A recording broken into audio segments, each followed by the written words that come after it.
De perdidos el día que como todos los jueves se acerca nuestro compañero Cristian Pérez. Así es, Marcelo, para hablar un poco también, un pedacito de realidad 2020 aquí en Carlos Paz al Día. Exactamente. Cristian, ¿cómo estás? Hola Sofía, hola Marcelo, buen día, ¿cómo están todos ustedes? Muy bien, Muy ¿cómo va bien, esa cuarentena, Cristian. amigo? Como todo el mundo, creo, ¿no? Esperando que mejore todo esto, aunque hay buenas noticias a partir del Ministerio de Ciencia y Tecnología de la provincia, con algunos avances, esperando que la vacuna Sí. a nivel mundial Sí, se dé, ¿no? Aunque sí, todos sí. hablan de un plazo mínimo. ¿Llevamos cuánto de cuarentena? Cerca de 50 días, 40 días. 47. Bueno, Claro, sí, pongamos sí, un sí. mes, todos hablan de un año. Pongamos que como esto es mundial, se pongan las pilas y en vez del año se achique a 8 meses. Bueno, Sí, esperemos. sí, sí. Sobre todo que pase un aliciente sería que pase el invierno, ¿no? Que es cuando se espera el pico. Claro, claro, claro. Bueno, Cristian, es así. ¿Con qué nos vas a sorprender esta semana? Le hago la introducción de la nota que tenemos para hoy. Vamos a estar hablando un poco de números, de encuestas. Hablamos con el director de la consultora Delfos, Luis Daraglio, sobre todo porque muchos tenemos la percepción de muchas cosas, entre otras salud versus economía, economía versus salud, etcétera. ¿Y qué está sintiendo la gente? ¿Cuáles son los números? ¿Cuáles son los últimos números de las encuestas? Lo voy a explicar un poco en la nota. En una primera instancia se hablaba de que un 70% estaba preocupado allá por abril de la pandemia. Hoy ese número empieza a disminuir y solamente el 50% se preocupa por la pandemia, mientras que ya empieza a crecer crecer el volumen de la preocupación en cuanto a la economía, ¿no? Bueno, de todo eso habla Luis Daraglio, consultor, director de la consultora Delfos. Bien, Muy bien, bien. bien, bien. Así que bueno, vamos a Vamos a escucharlo. escucharlo Está bueno. atentamente. Creo que también, yo creo que la gente se relaja porque como no hay una masividad de virus, entonces ya nos empieza a agarrar el ataque a lo económico. Si fuera Exacto, al y revés, no sale. sé si pensaríamos tanto en lo económico, Exacto. ¿no? Exacto. Vamos a ver directamente entonces la ¿Ya se nota. fue? Bueno, vamos a ver la nota. Vamos a ver la nota. A ver qué pasa en esto. Luis, has realizado unos números que leía muy atentamente ayer en un matutino gráfico, más específicamente, de La Voz del Interior, donde escribís una columna sobre todo de la percepción de la sociedad sobre el manejo de esta crisis de la pandemia. Quisiera que te explayes un poquito más de esa columna que escribiste.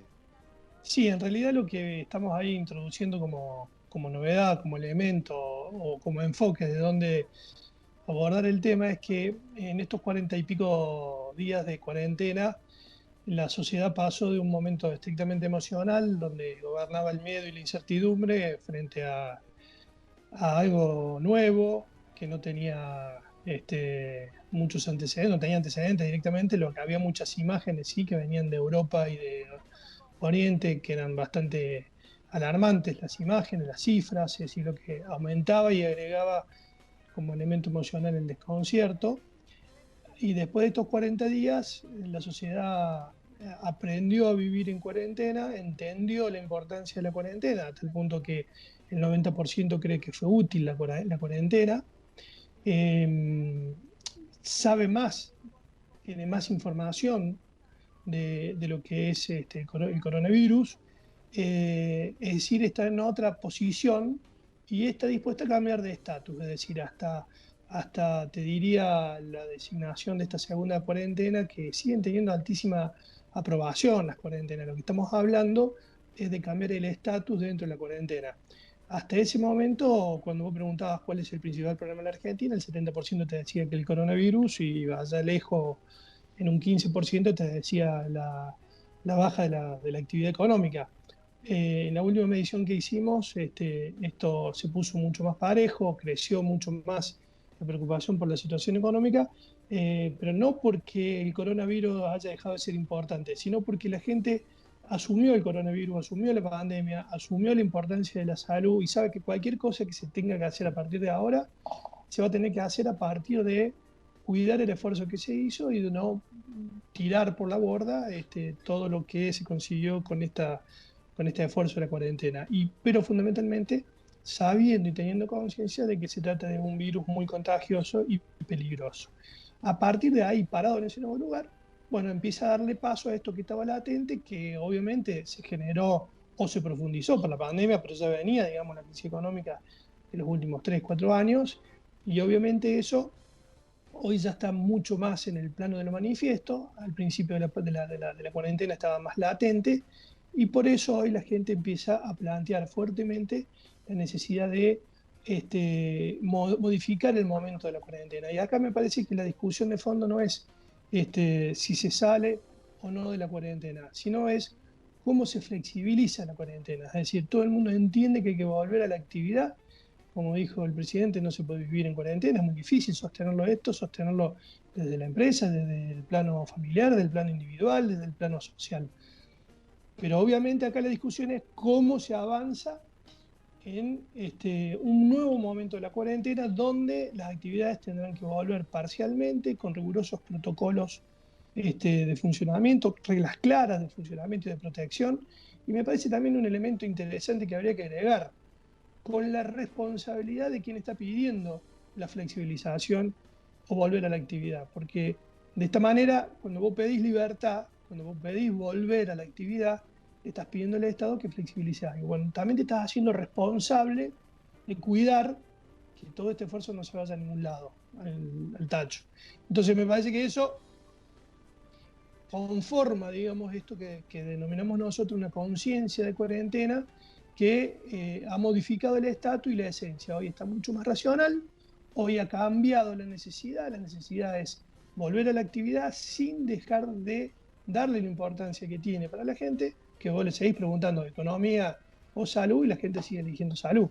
Obviamente. Me llama la atención, Luis, quiero hacer un paréntesis aquí, que ha aparecido una nueva consigna, un nuevo paradigma en este contexto pandémico, que es hambre mata cuarentena. Lo estamos viendo que empiezan a surgir. De hecho, ayer en Buenos Aires ya empieza a haber manifestaciones de grupos políticos que, entre otras cosas, están con el tema de mayor... más alimento o mayor actividad. Los comerciantes, inclusive, vos los has medido ahora en la última encuesta que hiciste de la nota que sacaste ayer en La Voz del Interior, donde se dividía en aquellos que pedían los comerciantes abrir parcialmente y otros plenamente los comercios, ¿no? Que te sumaba cerca del 50%, creo, entre uno y otro, ¿no? Y los comerciantes también están empezando a hacer pie en ese hambre mata cuarentena. Sí, me parece que ahí hay esto de plantear las cosas en dos polos opositores me parece que es un error. Insisto sobre el concepto que veníamos hablando recién. La gente tiene claro que la salud, los comerciantes que están reclamando volver el lunes a la actividad, saben que cualquier cosa que hagan lo tienen que hacer respetando y teniendo un marco sanitario que no permita el contagio, que no haga que volvamos para atrás en todo este esfuerzo que decíamos recién. Es decir, obviamente hoy está más fuerte, está más evidente, está más en el plano de la discusión pública el tema de la economía. No quiere decir que hace un mes atrás no hubiera estado, también estaba, y quizás tenía otra intensidad porque había otra cosa que era más fuerte, que era el miedo y la incertidumbre. Hoy, miedo e incertidumbre están controlados, entonces avanzamos sobre la nueva etapa, sobre el nuevo estatus que requiere este nuevo momento de cuarentena. Pero en cuarentena, la gente sabe que hay que seguir en cuarentena y sigue apoyando la cuarentena. Es decir, la gente no está planteando dejar la cuarentena, está planteando dentro de la cuarentena flexibilizaciones que permitan recuperar la actividad económica para hacer frente, por ejemplo, hay un 40% de la población que dice directamente no va a poder hacer frente a los costos del mes de mayo. Sí. Un porcentaje medio parecido a lo que pasaba con abril. Es decir, el deterioro está, el problema está, y la gente necesita resolverlo, pero necesita resolverlo desde un lugar, desde la salud, desde el cuidado de la salud. Está dispuesto a avanzar porque sabe, ya entendió y ya tomó conciencia de la importancia de cuidar y de cuidarse y de cuidar al otro. Entonces, bueno, a partir de ahí empieza a predisponerse a un nuevo paso. Entonces, más que el hambre mata cuarentena, el hambre estaba, el problema económico estaba. Hoy la gente está con certezas y con confianza para dar este otro paso, este nuevo paso a la flexibilización. Antes no lo hacía porque el miedo te paraliza también, el miedo a la incertidumbre, el desconcierto, ¿viste? Si no sabías por dónde iba a pasar, si iba a pasar lo de Italia, si iba a pasar lo de España, si iba a pasar después lo de Estados Unidos, que vieron el fracaso de las decisiones de Estados Unidos, como Boris Reino Johnson Unido, también, ¿no? de Boris Johnson, también de Brasil, que es mucho más cerca. Entonces, todo eso empezó a componer un escenario de información que la gente lo fue asumiendo, fue aprendiendo y hoy tiene conciencia de cuarentena para agarrar y avanzar en un nuevo momento de esta cuarentena. Ujú. Luis, ¿cuál es la percepción que está teniendo la sociedad con respecto al manejo de la crisis, más allá de lo que me hacías en esta introducción, en cuanto a los gestores de esta cuarentena, de esta crisis, tanto de Alberto Fernández como de Juan Schiaretti a nivel provincial? ¿Hay diferencias en el manejo? ¿La gente lo sabe diferenciar a eso o ambos tienen buena imagen a partir del manejo de esta crisis? La gente sabe diferenciar y sabe que es una responsabilidad centralmente del gobierno nacional. Esto lo tiene claro. Sabe que un problema de estas características, que es mundial, lo tiene que resolver el gobierno federal. Y que la organización de lo que fuera cualquier tipo de estrategia sanitaria tenía que venir de la esfera más importante y estratégica que tiene la nación. De hecho, ahí fue el impacto más importante a favor, que fue la novedad, que pasó de 29 puntos que tenía antes de la cuarentena Alberto Fernández de la provincia de Córdoba a tener 67, 68 puntos, con lo cual es un fenómeno que yo en los años que tengo de hacer esto, de estudiar la opinión pública, realmente no he visto nunca un episodio que modifique tan importante, de tal manera, digamos, la opinión. Pero esa opinión positiva también es compleja, también está compuesta por muchas cosas. Está por un lado porque está viendo que el desempeño está dentro de lo que de alguna manera le daba certeza a la población, por un lado. Por el otro lado, también con las actitudes y las conductas, que empezaron también a tener que ver con algo que la gente estaba esperando en estas circunstancias. Y tercero, con aferrarse a lo único que tenés enfrente, que es tu gobierno federal. Entonces, esa composición de elementos hicieron que Fernández creciera de manera importante en imagen. En el caso de Juan Schiaretti ya venía con una imagen muy alta, arriba de los 68, 69 puntos. Había hecho un pico de 75 con la asunción del 10 de diciembre y volvió a 70, 71 en la semana pasada. Es decir, Schiaretti mantuvo y quizás recuperó un poco más, o mejoró un poquito más, pero mucho menos, porque ya estaba muy alto. ¿Sí? Estamos hablando de opinión positiva, ¿no? No estamos hablando de aprobación. En el caso de las últimas mediciones que hicimos con el caso de Juan Schiaretti, estaba arriba del 80% de la aprobación, que es una cosa más racional. Cuando pedís opinión, ya te involucras en los valores de la persona sobre la cual estás opinando. Entonces, desde esa perspectiva, lo de Juan Schiaretti mantuvo y mejoró un poco. Pero porque la expectativa estaba en Alberto Fernández. Si vos te fijas en Estados Unidos tiene elección en noviembre. Y bueno, y esto ha impactado. Al principio empezó Trump con una fuerte aceptación del manejo del coronavirus y después fue decayendo. Tuvo que volver marcha atrás. E incluso la opinión de la gente está hoy desaprobando no solamente cómo manejó el coronavirus, sino también la gestión en general. Lo único que tiene Trump a favor es que la gente le reconoce un manejo de la economía a favor. Por eso él prefirió priorizar la economía, porque era lo que le estaba dando prioridad. Le estaba dando, de alguna manera, la ventaja que necesita para ganar la elección. Pero, digamos, está claro que esto le permitió a Fernández crecer rápido y le va a ser muy difícil mantenerse, porque hoy la crisis económica y la capacidad de respuesta y cambiar la naturaleza de la demanda muy probablemente baje. No va a bajar, ni la gente lo va a condenar, pero no van a ser los niveles de un episodio de aprobación tan que extraordinario hoy, ¿no? como fue en plena pandemia. Ahora va a estar más relacionado con cómo resuelve esta nueva etapa de la pandemia, que tiene que ver mucho con lo económico. Entonces, obviamente los oficialismos todos se beneficiaron.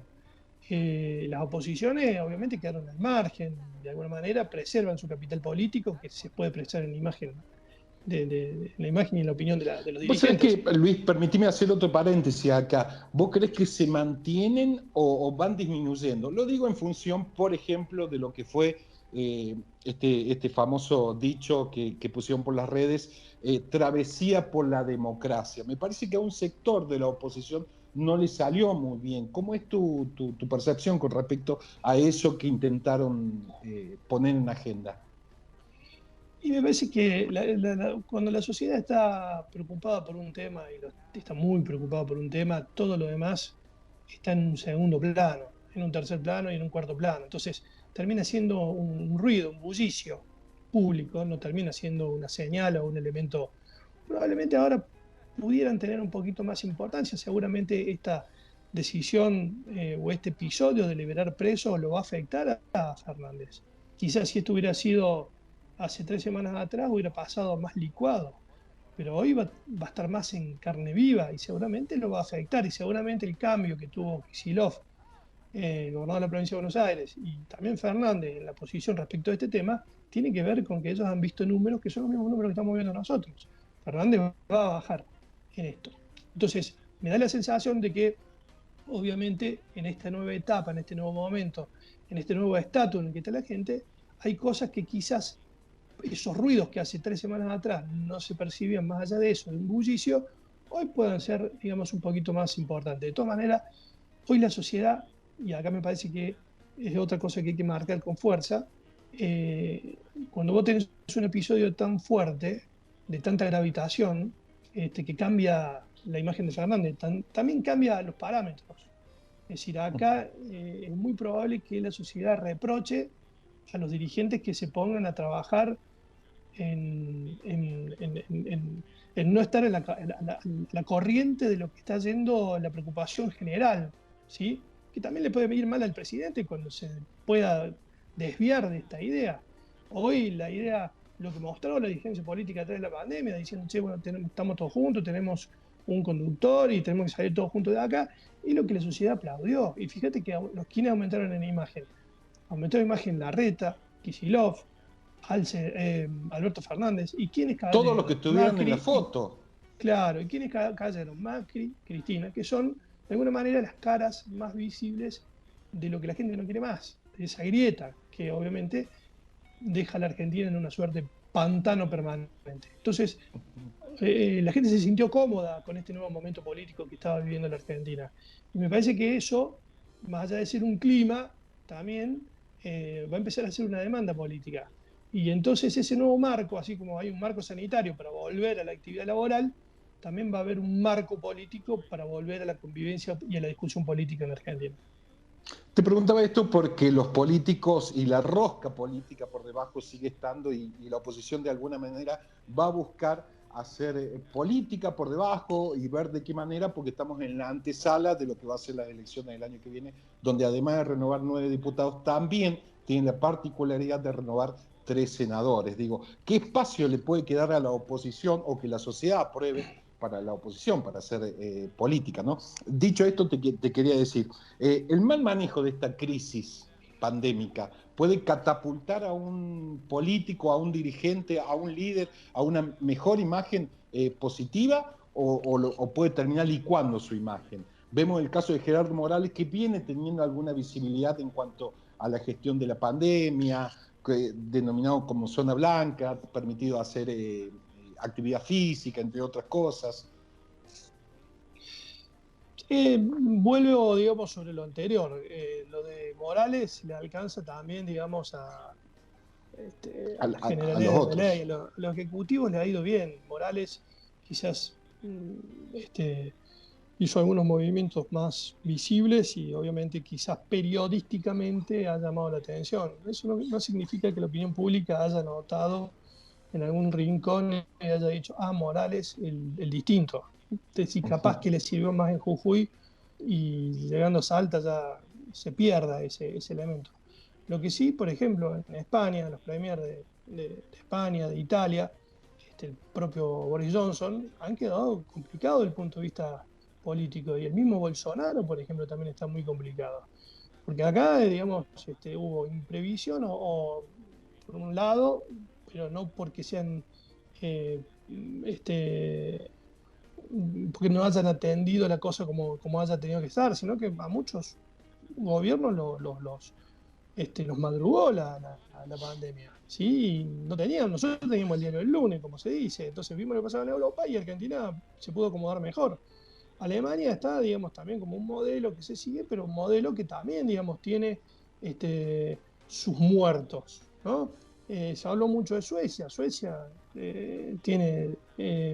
Argentina tiene el 10% de los muertos de Suecia y Suecia tiene muy poquito, una población mucho más chica que la Argentina. Es decir, acá había una génesis en donde decían, che, las pandemias dejan muertos, las recesiones dejan pobres. Los pueblos te perdonan los muertos, no te perdonan los pobres. Y suena lindo, suena raro, suena distinto, suena wow, pero la verdad es que no ocurre eso. ¿Sí? Es decir, a un gobierno que se le muera a la gente, y sobre todo en una población, en una historia como la de la Argentina, que ya viene con pobres, que ya viene con un ejercicio de asistencia a la pobreza.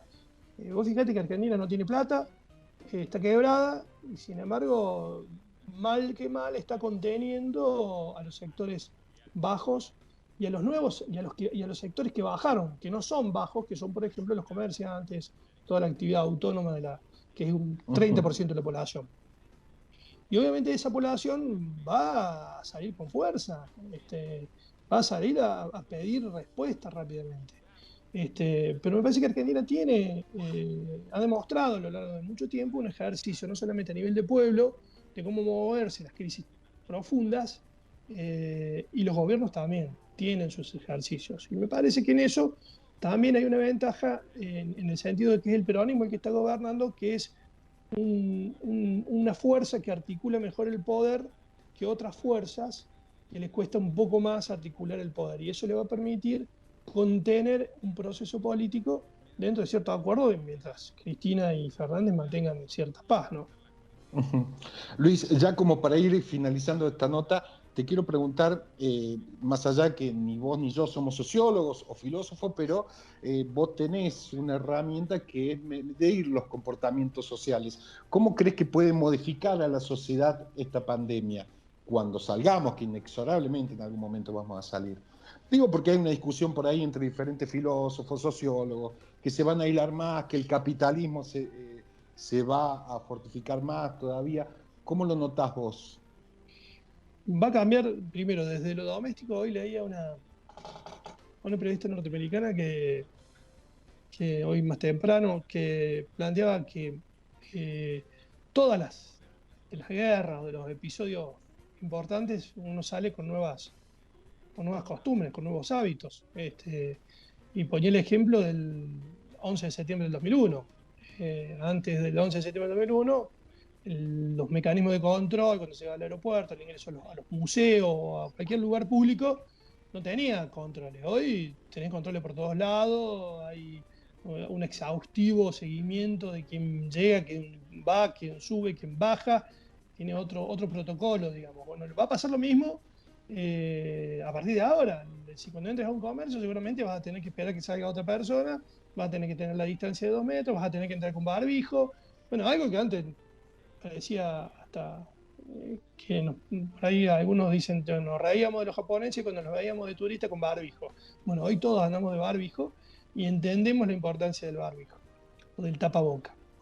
Lo cierto es que eso desde lo doméstico, desde lo cotidiano, desde la organización social, están hablando de volver o de pensar mejor esto de lo que llaman las ciudades de 15 kilómetros, es decir, armar ciudades a no más de 15 kilómetros para que otros mecanismos, medios de transporte sean factibles, como la bicicleta. Es decir, lo segundo me parece que también es muy importante, que es el medio ambiente. Todo el mundo notó La capa de que ozono, entre otras cosas, que empezó a claro, cerrarse. se puso en evidencia el daño que le hace la humanidad al medio ambiente, a la tierra, a los animales. Y me parece que eso va a ser difícil si ya había una conciencia ambientalista y una militancia ambientalista y argumentos teóricos ambientalistas, de decir, che, bueno, ahora hay prácticos, hay evidencias, hoy hay imágenes. Hoy tenés a Venecia, quien conoce Venecia y ha visto los canales de Venecia y los ve hoy, no lo puede creer. Entonces dice, che, guarda que este es otro parámetro que va a cambiar sustancialmente a partir de ahora. El cuidado del medio ambiente y el respeto por la tierra y comprender mejor el lugar que tenemos nosotros en este lugar, en la tierra. Lo tercero, me parece que desde el punto de vista de lo sociológico, va a quedar el temor latente. Eso le va a poner un elemento nuevo a la distancia social. Hoy es la distancia que te prevé de un contagio, pero mañana va a quedar como un modo de lo que pasó con el SIDA. vas a preguntar, vas a usar preservativos, bueno, hoy las relaciones probablemente también en la construcción de los vínculos empiecen a participar estas cosas, las reuniones. Y a los Las latinos reuniones, creo que nos va a costar más, si lo comparamos sin con duda, Europa, por por ejemplo, que son un idiosincrasia. poco más de poner freno. Los latinos somos como más abrazadores, más de contacto, etcétera, ¿no? La idiosincrasia, claro, obviamente va a ser un elemento que va a jugar. Y desde el punto de vista de lo político, como te decía recién, me parece que hay un nuevo mapa, un nuevo paradigma en la construcción de los consentimientos populares, en los acuerdos y en las concertaciones. Y el tercer punto es la geopolítica y la economía mundial, que después de las guerras mundiales, los perdedores tuvieron que pagar. A Alemania le cobraron hasta el último peso, las Del fuerzas plan Marshall. aliadas. Exactamente. Entonces, hay que ver cómo se va a desenvolver y a reconfigurar y qué van a decir de China. Si realmente es como se dice que Estados Unidos está juntando pruebas para después cargarle la mochila y la culpa de todo esto, y hay que ver cómo se va a mover el mundo detrás de eso. Ese equilibrio que estaba tan tensionado entre China y Estados Unidos, hay que ver cómo se recompone, cómo queda Alemania, cómo queda Europa. Bueno, hay Seguro, muchos seguro. elementos Son que van a son jugar. las tareas que van a tener los próximos gobiernos y las próximas potencias, sobre todo. Luis, Así lo es. último, ya y con esto quiero cerrar. Quiero que me expliques, por favor, lo más básico que puedas. ¿Cómo se entiende que Alberto Fernández hoy tenga una alta imagen en la provincia de Córdoba, que le fue muy afín a Mauricio Macri hace un par de meses, de lo sociológico? Lo que tiene él es opinión positiva Opinión positiva. y acuerdo de la gente respecto de un tema, como te decía al comienzo, de mucho temor. Y se movió bien Fernández. Y la verdad que la gente lo acompañó. Si la gente Córdoba, que siempre ha sido tan refractaria con el kirchnerismo, ¿no? Sí, pero bueno, con la receta del no kirchnerismo, Fernández, no solamente en Córdoba, sino que creció en todos lados, digamos. Cuando digo el no kirchnerismo, estoy hablando del modo de construcción política del kirchnerismo, ¿no? De la forma de ejercer la autoridad y el poder, de cómo, y además de los modelos de conducción. El modelo de conducción de Alberto Fernández es un modelo más burócrata, en el buen sentido, digamos, en el sentido positivo de la palabra. Es un hombre de gestión, un hombre de gobierno, un hombre que siempre estuvo dentro de la administración. Entonces, su liderazgo es mucho más burocrático, más ejecutivo, y obviamente le puede permitir, digamos, tener una construcción de alianza política distinto a Cristina, que tenía una conducción política, un liderazgo político muy fuerte y una conducción política muy fuerte que obviamente cristaliza adhesiones y oposiciones, y lo hace Seguro. de manera clara, digamos, sin ningún tipo de duda quién está de un lado y quién está del otro. Seguro. Luis D'Araglio, director de Delfos, muchísimas gracias por la nota. Gracias, Cristian, a vos. Interesante la propuesta, en este caso de esta consultora, de que más o menos las consultoras miden la situación como es muy bueno. en ese momento preciso. Exacto. ¿No? Es muy interesante. Podemos acercar muchos análisis de todo esto. Cristian, ¿nos escuchás? No, no está Cristian, no está más. No, no está más Cristian. No está. ya lo mandamos, ya lo despedimos, Cristian. Lo despachábamos, Cristian. Pero muy bueno para hacer estos análisis. Muy bien. Si bien decimos por ahí los números son fríos y demás, también ir midiendo el comportamiento de la gente es importante. Pero para ver cómo seguimos. Yo creo que la gente pone su foco en la economía porque venimos muy bien con los contagios. Si fuera España, Estados Unidos, Italia o Francia, nos daría más miedo del querer salir tan rápido. Bueno, ya vamos a tener una comunicación con España. Tengo algunos videos de la cantidad de gente que está paseando por España en el horario que se lo permiten. Es impresionante y sin tapabocas. Ah, ya vamos a tener una comunicación con España por ese tema. Bueno, hagamos pausa mejor. Vamos a la pausa, Marcelo. Vamos a hacer pausa y póngase el tapabocas. El tapabocas. Ahí venimos.